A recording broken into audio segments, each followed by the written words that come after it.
In just hours from now, the Lunar New Year begins in China. But celebrations this year will be much tamer than usual.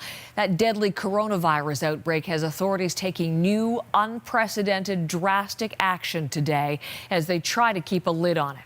World-famous attractions in Beijing and Shanghai are now closed, and 13 cities with a combined population equaling Canada's nearly in lockdown this morning. Let's begin with the latest numbers from Chinese officials. The number of dead stands at 26. Two of the people who died are outside the infection hot zone, as it's known, in China's central Hubei province. There are at least 830 confirmed cases of people sickened by the virus. The number of reported illnesses outside mainland China, it's also up this morning. New cases in Singapore, South Korea and Japan have pushed the total to 19. In Canada, health officials say no one is being treated for the virus, but they are testing a number in the country.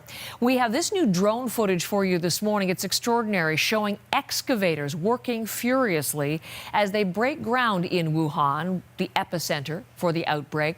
They're racing to build a new 1,000-bed hospital to treat patients. And they say this one is modeling the one built in Beijing at the height of the SARS outbreak back in 2003. They plan to have this new hospital finished by next Wednesday. That's 5 days from now. Reporter Patrick Falk is in Beijing again for us this morning with the very latest on these expanded quarantine measures now in place right across China. There is a question mark as to whether or not these efforts to quarantine people are really having the desired effect, particularly because of those two cases of fatalities outside Hubei province today that we learned about. One in Hebei, that's a particular concern for people here in Beijing because much of Beijing is surrounded by Hebei province. There was an 80-year-old man who had apparently visited family in Wuhan and came back. That was the first reported case outside of Hubei. And also in Heilongjiang, one man dying. Heilongjiang borders with Russia as well. So, you know, as far as we could gauge, according to some reports, authorities kind of get the impression that there is this weaker strain, milder form of the virus that has been spreading, and that's why the focus of containment has been on Hubei. This suggests that it perhaps goes further than that and that they may need to rethink their strategy altogether. The situation now, Patrick, just extraordinary. More than 20 million people now affected by these various measures. And one of the things we're starting to hear from people as they speak is how concerned they are, how fearful they are of these measures and what's happening. How difficult is it for authorities, though, to police these lockdowns?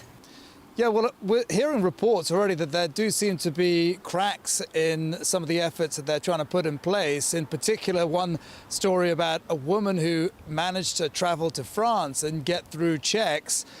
She's going to be presumably feeling some repercussions as a result of that, because authorities are taking this very seriously. But, you know, as you say, it's got to be an incredibly difficult thing to keep people penned in like this. We all are also hearing reports of people still arriving in Wuhan City. We're not entirely clear whether this is before or after the quarantine began and whether or not people are actually being allowed to enter the city. But they're saying, well, what do you do? It's Chinese New Year. It's tradition. We come and stay with our family, and that doesn't change. So they're putting themselves at risk. But certainly it's a difficult situation for authorities to get under control right now and make sure that they are able to contain the virus, which is what they're trying to do. Patrick, as you mentioned, the Chinese New Year, we are on the eve of that. And we're hearing today that many attractions, I'm thinking of Disneyland, we're hearing about even McDonald's restaurants shutting again as part of this effort to contain the virus.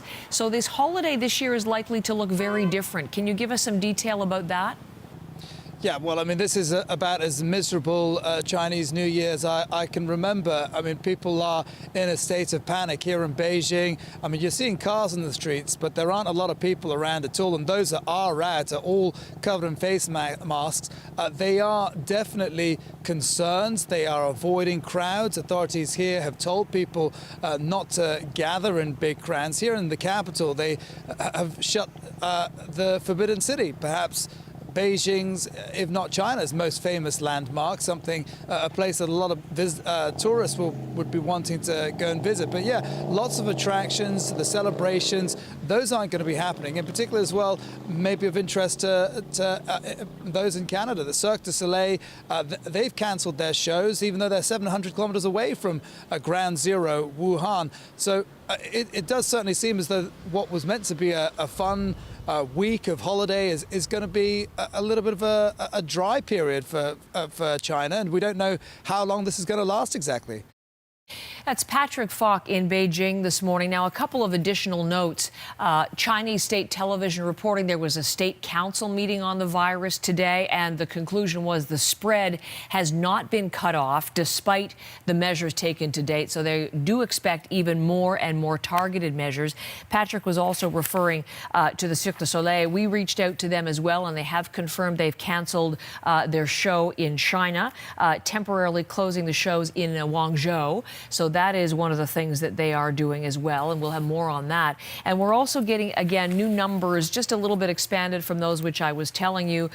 886 confirmed cases, 422 suspected cases, 26 deaths in 30 provinces and regions. And again, of concern this morning was the fact that some of those deaths, too, now outside the main Hubei province, in which you find the epicenter of Wuhan.